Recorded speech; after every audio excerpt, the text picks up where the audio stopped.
দেখো গাইস, তোমাদেরকে আজ যে ভিডিওটা দেখাবো সেটা একটা মেলার ভিডিও। আর আমি এই মেলায় চলে এসেছি, দেখো ছেলেকে নিয়ে। শুধু ছেলেকে নয়, পুরো ফ্যামিলি নিয়ে চলে এসেছি। আর আজকে এই মেলাটাই তোমাদেরকে ঘুরিয়ে দেখাবো। এই মেলায় শুধু নাগরদোলা না, এই মেলাটা কিন্তু যেটা একটা আকর্ষণীয় ব্যাপার আছে সেটাই তোমাদেরকে দেখাবো। তো তোমরা পুরো ভিডিওটা দেখতে থাকো, তাহলে জানতে পারবে আজকে এই মেলার আকর্ষণীয় বিষয়টা কী আছে।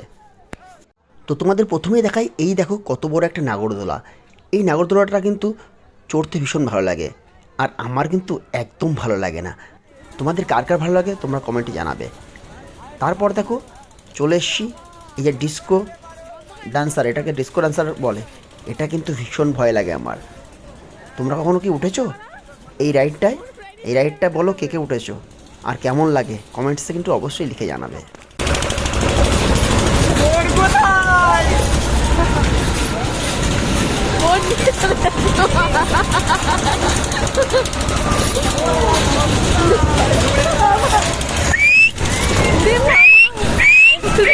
আমি তো এই ডিস্কো ডান্সার যে রাইডটা আছে এটা তো উঠবই না।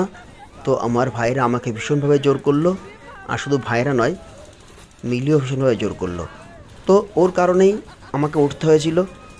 আর দেখো উঠে কি অবস্থা, দেখো ও তো উঠে ঘুমিয়ে পড়েছে আমার কোলে, আর আমি দেখো হাসছি, মুখে আমার হাসি, কিন্তু মনের মধ্যে না একদম ধুপ্পুক ধুপ্পুক শুরু করে দিয়েছে। দেখো বন্ধুরা, এটা যেমন চড়তে মজা আর তেমন ভয়।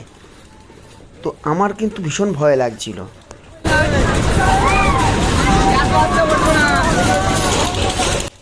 আর মনে হচ্ছিল কখন নামবো এটা থেকে, এই ঘোড়াটা কখন বন্ধ হবে।